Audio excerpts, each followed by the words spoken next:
Hi everyone, स्वागत आहे तुमचं परत एकदा आपल्या युट्यूब चॅनलमध्ये। तर पहा, गव्हर्नमेंट ऑफ महाराष्ट्र आहे ना, त्यांनी 12/9/2024 ला एक नवीन नोटीस जी आहे ती सीईटी सेलच्या ऑफिशियल वेबसाईटवर अपडेट केलेली तुम्हाला दिसून येत आहे।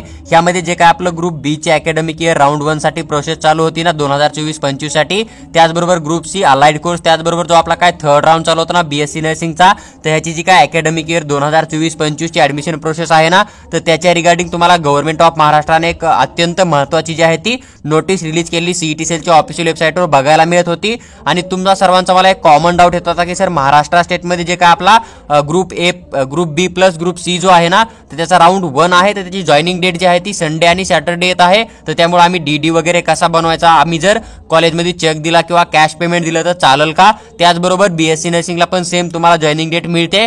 तर हा क्वेश्चन जो आहे तो तुमचा मला कॉमन येत होता। तर त्या रिगार्डिंग तुम्हाला ही एक अत्यंत महत्त्वाची नोटीस येत आहे। आणि मी पण वेळोवेळी तुम्हाला हे सांगितलं होतं की तुम्ही जर हॉलिडेज असेल तर त्याला तुम्हाला वर्किंग डे म्हणून काम करणं आहे, कुठल्याही प्रकारचा फिजिकल जॉईनिंगच्या डेटमध्ये हॉलिडेज नसतो। तर पहा, त्या रिगार्डिंग ही नोटीस तुम्हाला बघायला मिळत आहे की जेवढे काय समजा कॉलेज राहतील किंवा जेवढे काय स्टुडंट राहतील ना, तुम्ही जर या नोटीसमध्ये फर्स्ट पॅरेग्राफ वाचला ना, त्यांनी या ठिकाणी हेच मेन्शन केलेलं आहे की जे काय कॉलेज राहतील किंवा जे काय स्टुडंट राहतील, या ठिकाणी यांनी ऑल द स्टुडंट अँड जे काय इन्स्टिट्यूट राहतील समजा ज्याचे की ऍडमिशन प्रोसेस जी आहे ती राऊंड 1 मध्ये ग्रुप बी आणि ग्रुप सी साठी आहे आणि थर्ड राऊंड साठी बीएससी नर्सिंग साठी पार्टिसिपेट करत आहेत ना, तर त्या सर्वांसाठी जे काय हॉलिडेज आहेत ना, त्यांना पण तुम्हाला वर्किंग डे म्हणून चालायचं आहे। म्हणजे जी काय डेट आहे ती डेट तुमची फिक्स राहणार आहे। जरी सुट्टीचा दिवस असेल तरी त्या ठिकाणी तुम्हाला तुमचं काम करणं पडेल आणि कॉलेजला पण कॉलेजचं काम करणं पडेल। तर हा पहिला डाऊट होता की सर, संडे असेल आणि आम्ही कॉलेजला गेलो तर ऍडमिशन होईल का? तर 100% तुम्ही जर संडेला जरी गेलात तरी तुमचं कॉलेज जॉईन किंवा कॉलेज जॉईन करून तुम्ही बेटरमेंटला 100% जाऊ शकता। ही पण गोष्ट तुम्ही लक्षात घेऊ शकता।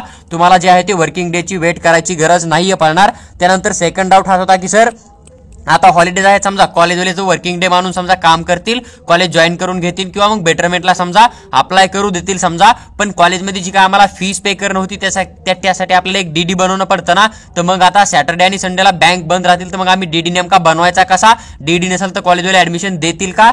तुम्ही जर हा छोटासा पॅरेग्राफ रीड केला ना, तुम्हाला या ठिकाणी दिसून येतं की जेवढे काय विद्यार्थी आहेत ना, तर या ठिकाणी आपली जी पेमेंट फीस आहे समजा सीट मिळाल्याच्या नंतर, तर ती चेक न देऊ शकतात। म्हणजे तुमचं काय बँक राहील ना, तर बँकचा चेक तुम्ही घेऊन जाऊ शकता।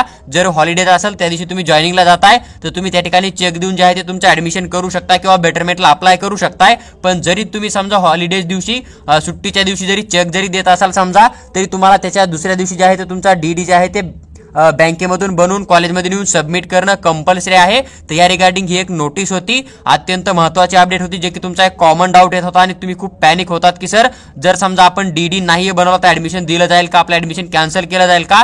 तर याबद्दल सीईटी सेलची एक अत्यंत महत्त्वाची अपडेट आली होती, जी की पूर्ण डिटेल एक्सप्लेन करून मी तुमच्याबरोबर शेअर केलेली आहे। तुम्हाला जर व्हिडिओ आवडला असेल तर लाईक करा आणि चॅनलला सबस्क्राईब करा, आमच्यासोबत नक्की जोडून राहा, जेणेकरून फ्युचरमध्ये एखादे रूल नवीन येतोय किंवा एखादी अपडेट येते किंवा राऊंड 2 राऊंड 3 ची जी काय हर एक प्रोसेस आहे ना, तर ती डिटेल एक्सप्लेन करून आम्ही तुमच्याबरोबर 100% शेअर करू।